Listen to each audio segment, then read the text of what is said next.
Recently, I had the opportunity to sit down with Chris Ko, executive producer over at Wizards of the Coast, to talk about Magic Arena, which recently left beta.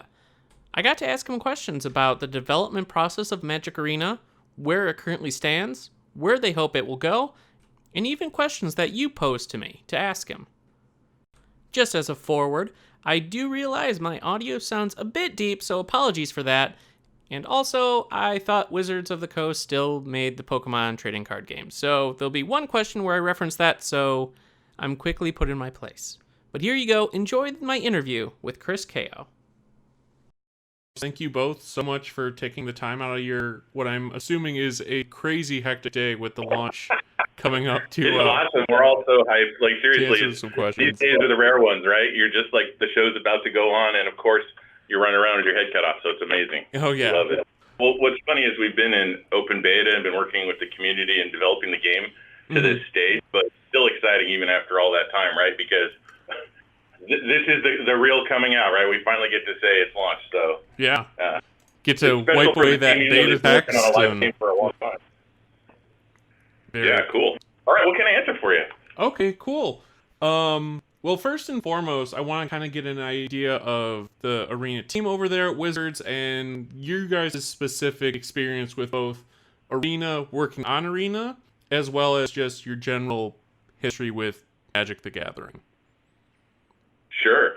I have a sticker on my window because, you know, as a manager, you got to have some sayings, but mine is, we are the players who change the game. And that's meant to be double-edged intentionally. Like, we have to be players and be players first, but we also have to change the game with respect. And I mention that not from just like some, you know, saying. It's because everybody on this team that's true of. Like, I've been playing Magic since Arabian Nights, but I've been doing the off and on thing, right? Like, buy some cards. My friends stopped playing. I stopped playing. Other people here have been playing the whole time. Anyone who's on the team is playing, right? We all play with live accounts without comps on them. So our background, we try to basically say, we are players, because the special thing about Arena is we don't actually make the card content. What we're doing is making the video game experience, right, that free-to-play PC experience of it. So that is both good and bad. On the good side, we get to see things with fresh eyes, try to interpret it for players, be those first players of the game. On the bad side, it's also, well, we have this, I don't know necessarily negative, but we have a lot of responsibility to make sure that that goes all the way through and that experience stays really high quality. And so I'm answering your question, the fact that everybody here becomes a player necessarily by being part of the team. Everybody has that familiarity with Magic, but we have people on the team who've built cards themselves, who've worked in R&D, who've been at Wizards for a while. I've been here 3 or 4 years. A lot of the team is in that sort of time frame. Okay. Wizards is standing up a lot of digital efforts, as you can see from the other things that we're doing. And so we're sort of the pathfinders there for in-house digital, Magic the Gathering Online being the very first thing, and it's our sister game within the company. Okay. And specifically in terms of that, so is the Arena team fairly separate from the Magic the Gathering Online team then? Or I'm guessing we're fairly departed from like the Pokemon TCG group as well. Because that's Wizards we're not involved in Pokemon anymore as a company. That's completely with Pokemon itself. Okay. There was an earlier time where Wizards was doing paper product with them, but that was much earlier. Yeah. Right now, yeah, we are both in the Digital Studios group. We're sort of what's called first party in the industry, which means developers who are in-house with everybody else. So, you know, I'll go upstairs and talk to Aaron Forsythe and Ken Troop and Gavin and the rest of them to get questions answered, and they'll come down and tell us about our stuff. So we are in direct contact, as is the Magic the Gathering Online team, and we actually talk all the time. They're sort of the forefather, because they have a lot more cards than we have. They've been around a lot longer. And so they offer experiences like Modern and other things that we don't, being a standard focused game. So the two of us are very complementary in that way. Okay. Okay, and now that you guys are leaving beta, final release, it's the big time. I mean, get rid of that beta logo. Why now? Like, what is it about what you're adding in? As of recording, by the way, for everyone listening to this later on, we are recording this the day before the official release. So what made you guys decide at Wizards that now was the time to final release? What are you adding that warrants the final release moniker, I guess? Well, really for us, it's that the game and where it is, the offerings that we have, the addition of historic and sort of completing the full cycle of what standard is with Magic felt like the right time. But what's interesting is live games, beta, launch, whatever else, means something different than necessarily for a boxed game, right? Mm-hmm. All this really means is we're going to keep doing what we've been doing, but we are now announcing to the world, going big and saying, hey, we are ready. Bring the players. We have a new player experience that's robust where you can come and learn Magic. We have the full feature set that you're going to need to know about to play Magic. We have alternate modes like Brawl and the drafting and all the rest of it. We have the standard Magic experience, including rotation, all there so you can see it and everybody can understand what the game is about. And we really felt like we had to go through that full cycle so that we ourselves knew what was going to happen. But that doesn't mean we're going to stop. Being a live game, every single release, we recently released a State of the Game where we talked about what we're doing the rest of the year. Yeah. Every single release, we're just going to keep adding, modifying, changing stuff. Even what we're doing with historic, our non-rotating format's pretty different, making it a very sort of dynamic environment where we're creating a new format essentially for Magic. So this is not a, hey, we're done and go ahead and play it. We release 1,200 cards a year or something like that. So we are going to just keep cranking, but we've seen the sort of full cycle of a standard now. We understand it. We understand how players interact with it, how it works as a business. And we said, cool, now let's go out there and let's, take that tag off for whatever it means for a live game these days. Okay. And I'm curious, because you've mentioned previously how you really want Arena to be a digital representation of kind of like your tabletop experience, your kitchen table experience of Magic. And I think with a lot of it, it nails it. But why the decision to release or go the final release now as opposed to waiting for features like a friends list or friends messaging, which friends list is coming in October according to the roadmap that you guys put out in your State of the Game, and then friends messaging is in development. Why not wait for those kind of community aspects and social aspects to be done in the bag first before leaving beta? Yeah, those are both very important. Players have asked for them for a long time.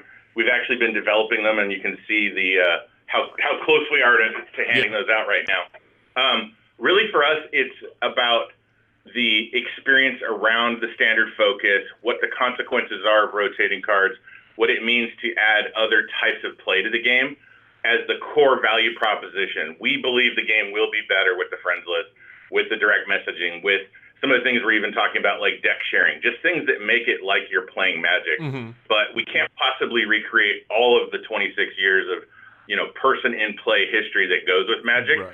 But we believe we have the game center of it.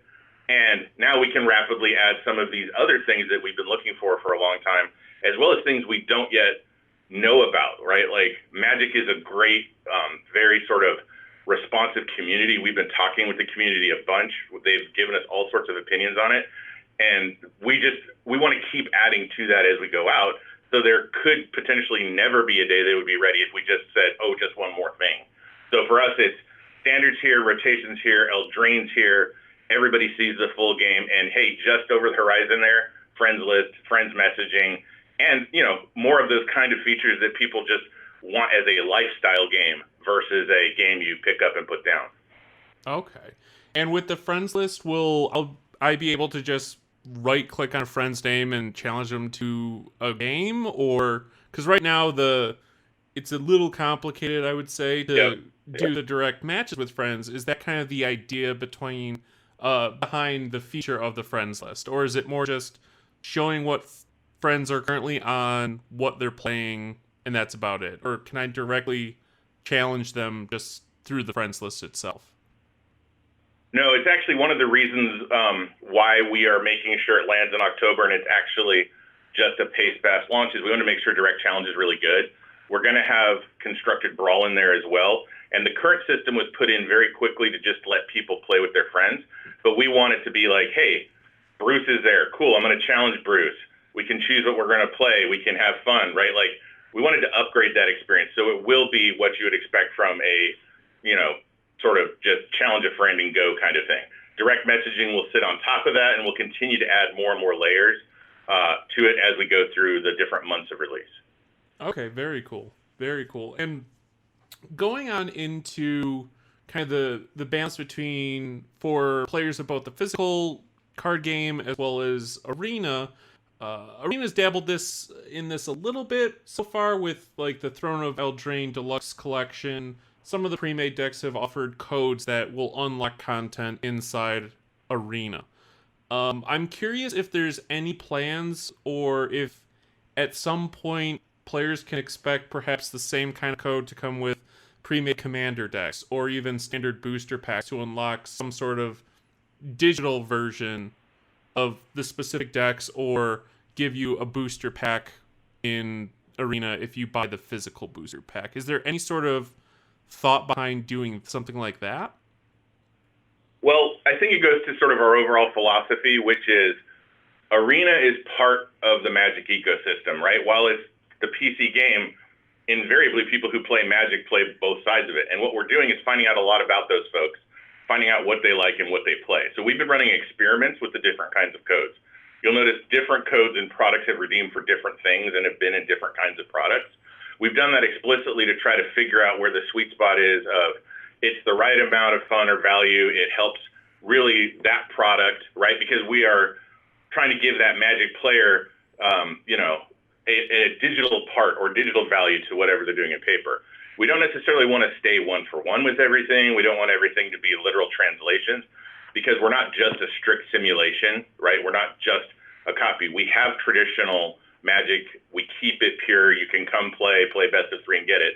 But Arena also offers a lot more on the video game side. And so we want players to be able to go, yeah, I like playing Magic. I am a Magic player. Oh, what did I get for Arena this time? And not have the expectation, because not everything translates directly. Magic itself is so much bigger and has such a greater legacy than Arena is yet there. We definitely want to get and catch up with our big brother, but we're not there yet. So we are experimenting, and we don't want to necessarily set the trend that everything translates directly. Instead, we want to go, oh, that's cool too. It just gives us more options. Like, we can give away things that tabletop doesn't actually have, but that Arena has in some cases. Want to give, for players that might not be super familiar with Arena, that might be listening to this, can you give kind of an example of that?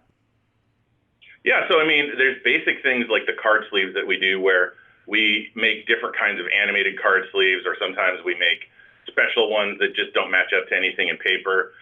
We have introduced pets and are finding out what's going on there, but who knows what the crossover potential is for our cosmetics overall. We have different kinds of events here than paper does necessarily schedule as part of organized play, right? So we are able to offer different interfaces, but we want the same thing to come around. Hey, you're a Magic player. Here's some more value. Here's some more fun. Go try something out. And we want to keep experimenting to find the right thing, because we have tried the literal translation in some cases, and it didn't work as well as some of the sort of more freeform stuff, where it was just, oh, okay, now I'm going to put on my Arena hat, go play there, and get something that matters to my Arena play specifically, rather than just is the literal thing otherwise. Okay, and this kind of, the digital-only kind of exclusive content that works, this kind of plays into a question that we actually got posed to us from over on the Magic the Trading Card Game Reddit. I asked both the MTG Reddit as well as Magic Arena Reddits to submit questions, and we got some fantastic ones.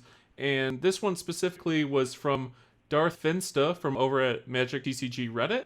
Their question was, any plans, and you touched little on this, but to go a bit more into depth, any plans for digital-only formats, cards, sets, or things that can only be done in the digital space? You touched a bit on the card sleeves and stuff, but are you planning on kind of expanding that to specific, really things that can only be done in the digital scape? Well, I mean, I don't want to, we haven't announced anything that's like specialized, so I'll just recap some of the stuff we have talked about. Okay. Like Historic is probably the best example of that, because while it is using cards and you could potentially play it in tabletop, Historic is meant to be Arena's digital-only non-rotating format. Now, we're starting there because if players do want to replicate it in tabletop, why not? You know what I'm saying? Like, it's still in that we're close to home sort of space, but we have tried other things. We've tried other events you can't really play. Like Momir's probably the most classic example that we borrowed from Magic Online. That's not really a thing you can play easily in tabletop, but we are experimenting actively in those areas. I think there's Omniscience Draft, which is another thing that you could potentially play on tabletop, but it's much better and much easier in digital. So what we're doing is sort of starting with what we know is fun, what players like, and expanding from there and taking steps away from it. We're not looking to make radical jumps here. Like, we'll continue to explore this space because we can, but that doesn't mean that along the way we don't just pick up a lot of the stuff that people have been having fun with, right? There's other formats that we have yet to bring, like some people call it prints or otherwise, but, you know, uncommons and commons being brought in. You know, there's other things that we want to just offer to players that maybe just isn't efficient or easy to do in tabletop. Okay. So, like, with specifically kind of what you were touching on, like, kind of the challenge of bringing things in, where is kind of the difficulty lie? Like, what's the most difficult, and this is from Nahiri from Nahiri from Magic Arena Reddit, and they want to know, what's the most kind of difficult and annoying card mechanics that you've kind of encountered coding into Arena? And how hard is it to really implement a lot of the older sets into it? So what I think is interesting is we haven't shared a lot about this because it's a little bit of a tricky topic, but to give the high line, not all cards are equal, obviously, players know that, but some cards are so disproportionately hard that putting them in, by hard, it doesn't mean necessarily impossible. It means a lot of upfront work or a lot of complexity that makes everything else more complex, right? So we might put a card in, and it might be, you know, fairly straightforward to do, but then it suddenly changes the way everything else works forever. And that is also part of the complexity that goes into it. It's the complexity of what does it cost to continue to build Arena. For just a specific example, Dampening Sphere took almost 2 weeks to do the rules for just by itself as a card. And the proportion of it in play, how important it is, we have to, you know, adjust and modify all those things. We're committed to being a standard focused game. We work actively with R&D to bring the best of the crazy stuff they come up with, because that depth that Magic has, no one else has, and it's because they're being daring with their mechanics and trying out new stuff. You can see from More of the Spark, that is for sure. But at the same time, we have to be willing to absorb that cost and build it, which then means when we go backwards or when we pick up other cards from Magic's history, we have to evaluate them on a lot of axes that don't look at just what does it take to put it in, right? There's a lot of cards that just kind of work, but the few cards that don't have incredible levels of complexity to them. Okay. I'm curious, how would Arena handle a card combo that would just be an infinite recycling or infinitely repeating combo? Would it just be like, nope? Or like, would an error pop up? Or we have them right now actually in the game, and I see players have fun with them. A lot of them create them with Sparky, our bot in the game. They just like to set up those situations and watch them explode and make YouTube videos on them. So we're good there. The ones that cause us problems are ones that cause our servers to fall over. Our team actually actively all of the time does tons of automated testing to figure out where those are and to catch those so that they don't interrupt the service. Because as you can imagine, it's actually literally impossible to test all of the combinations in all of the situations. So we have lots and lots of layers of testing that do that. So infinite combos do happen. Generally, players resolve that themselves with a concede button or the timer taps someone out. But we on the tech side, we actively are always working on that. It's basically whenever we say we're building card sets, we're actually building on top of everything else we've always built, which means the testing always gets harder for every card we make. But we get magic out the other side, so it's totally worth it. Oh, definitely. Any day of the week. Always worth it. Real quick to jump back to what we previously talked about, just for the people who have played more physical Magic and not so much Arena, can you give a brief description of what the historic format is? Sure. The historic format right now is it's tomorrow tomorrow that it starts officially with the release, is any card that has been in the last standard and Eldraine. So it's basically any card that's in Arena right now, which goes back to Ixalan at the start. We previously had, as we were developing the product, we had Kaladesh and we had Amonkhet in the client and playable. Folks think we had in the Shadows of Innistrad, but we actually didn't. We had a few test cards there, so to dispel that rumor, that's not there. And folks have asked us why we didn't bring back the other sets, and that's actually because we want Historic to be fun and dynamic and driven by the players rather than just a big pile of everything we had. We could just put in everything we had, but it becomes harder to curate and to keep the conversation going with players.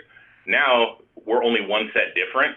So Historic is only one set different than Standard, which means it's a great time to start putting a few select cards back in there and tweaking it and having it build its own meta. And while we're not a, Historic focus game, while it's more of a thing that's played as an also part of the game, we want to, make it its own fun thing too. You earned all those cards, you unlocked them all. We want to make sure there's still fun ways for you to play with them. Okay, so will Historic basically just include, is the plan, I should say, for Historic to only really include the previous rotation along with, or cards from the previous rotation and the current rotation? Or is it, will I ever lose cards that I have from, the standard rotation? No. Okay. No, you won't. The current plan is for Historic to be the repository of all cards that have been standard in Arena at any time, including the open beta, as well as cards we specifically add to it. And the reason we're adding those cards is to make sure that there's a meta and that there's actually an interesting non-rotating format to play. They're going to help us tweak that. And we're working with the card studios to make sure that that's a fun experience. And those cards, those select cards, those are the ones from even older sets that go back farther. Right. Okay. Correct. And they're not beholden to any format, right? They aren't necessarily just from Modern or from any place. They could come from any place in the past. They could come from a Modern Horizon set.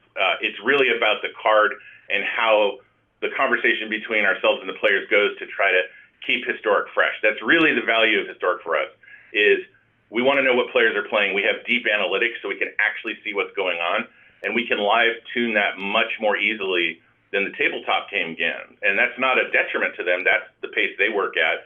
Since we work at digital pace, we can make a non-rotating format that actually adapts and keeps its meta fresh on purpose through the addition of cards or maybe sometimes the banning of cards. Okay. I'm curious, with kind of casual duels and unranked things, playing with friends, are you going to give players the option of kind of tinkering with any of the game rules specifically for that match? Like match rules, like starting life, or banning certain cards that they don't want to play, or unbanning banned cards, things like that. Is there any thought behind letting players play with friends kind of how they want in that regard? We haven't announced any of that stuff, but a while back I used to talk about how we have a dreaming section.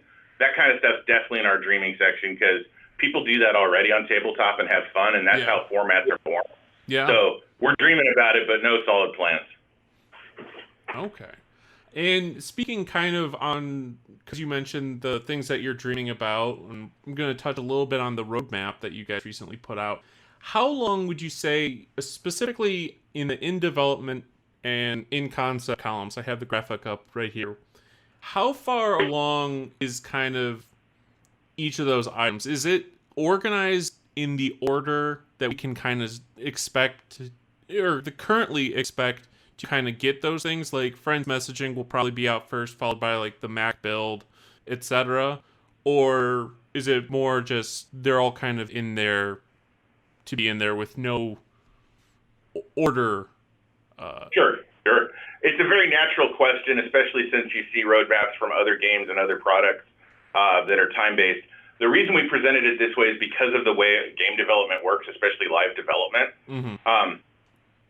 What we want to do is make sure what we put out is as good as we can make it. And a lot of times, even in our own beta, we've had to take pretty significant feedback about stuff and change it either in live or before it goes live.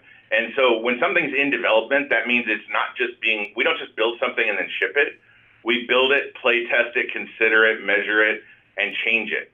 And so when it's in development, we don't put a hard timeline on it. It's still in the relatively near future. It's not like it's forever away, right? But we don't want to necessarily set players' expectations about a specific date, because then that's us making a promise to them and committing the date regardless of the state of what we're building. And we'd rather develop and release really excellent things that are on target than just necessarily hit the date. The reason the coming soon has it is because those things are already going through the development phase and are now in the finaling phase. And we're pretty sure they're going to hit there, but we still want people to know that like that's our target, and if something else happens, we may need to shuffle things around. Okay. Can you give us and fans kind of a general idea of what's kind of the lead thing that you're focused most on in the in development column, and then the one that is kind of getting the most look at, or is the furthest along right now in the in concept one? Are you able to share any light on what kind of you're prioritizing at this moment? So to be fair, for the next week or so, I'm only caring about launch, and the whole team is working on that. The answer to that one will always be card sets. Card sets take a very long time to build. We have to start very early with them, so we are constantly developing overlapping layers of card sets. Beyond that, we aren't really ready to announce anything because right now our focus is launch and hopefully everybody getting out there and doing the October Friends and Constructed Brawl and all that. So, that gives us our immediate timeline versus promising something that's farther out. Okay. Completely understandable. We'll take one more from Reddit, and this is from Osiris Brisbane from the Magic Arena Reddit.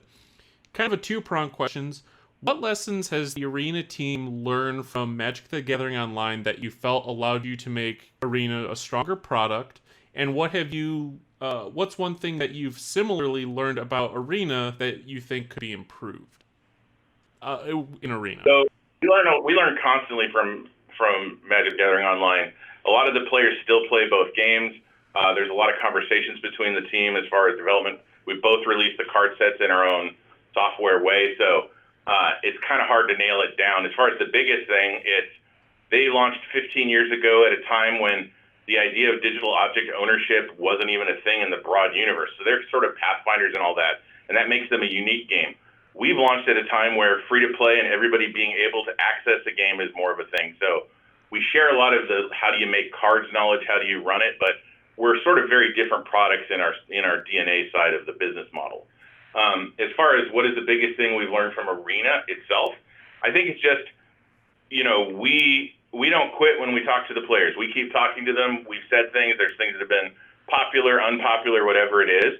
But we've learned the true value of just staying engaged, doing what we've got to do to make the game as fun as possible, keep talking to people, keep listening. And it's something we've done from the very earliest days of closed beta, and we're never going to stop.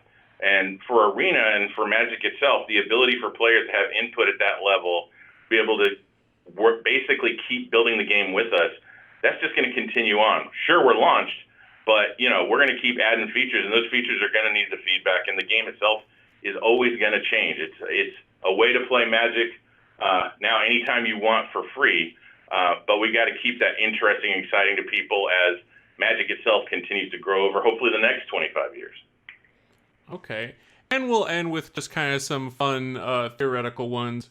Chris, what vintage block, like from any set from Magic's founding, basically, would you like to most see in Arena?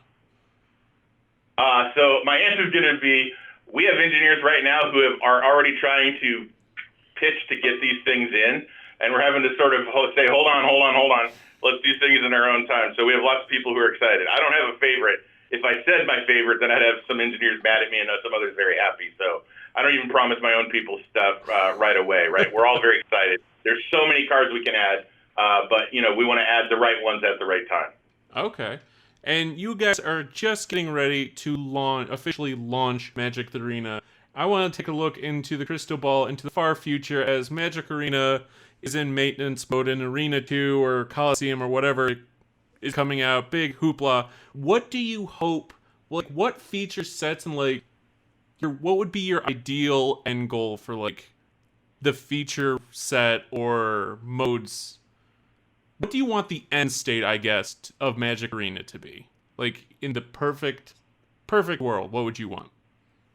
I think that's super hard because Magic predates the internet. Magic, right? Magic itself is one of those few brands in gaming, at least in modern gaming, that starts to get to the level of chess where it could be eternal as a game itself. I mean, I know that sounds like a big claim for 26 years, but there's not a lot that stays this popular and grows over 26 years. Arena is an expression of it. So I don't know if we'll be playing on, refrigerators or VR headsets or, with our holograms in the future, but Arena is another way to play that Magic, but Magic itself has been going and will keep going. So my hope is just that we're another way that people can play this fantastic game. And just, 30, 40, 50 years from now, people are still playing and still having fun. I desperately want hologram Magic now, just so you know. If you guys could make that happen, I think you got a hot one on your hands with hologram Magic. And finally, Chris, last question. What's your go-to color combo for Magic? Oh, so if I'm having a good day, my go-to color combination is Boros. I like running into people's faces and smashing them with things.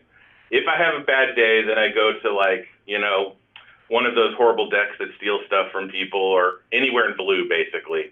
And I try not to go there too often because nobody wants to spread blue too wide and offer. But I get the people who love it. I just feel a little bit like, it has some things that make the game very interesting for the other person. Yes, it does. It kind of turns you into a lightning rod of hate, I found, with some of my blue decks. Right, I'd rather just go fight and do the card battle than the trickery. But, that's why it's great. You can change your mood and change your deck. So it's perfect. All right.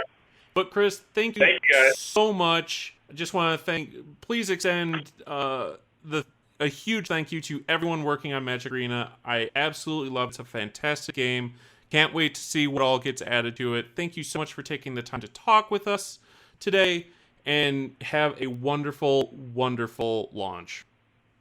Oh, we appreciate it. I will definitely pass it along. It really helps all the folks out there on the floor to hear that. They really love what they do, and they'll be excited to hear it. So thank you so much. Yep. You guys have a good one.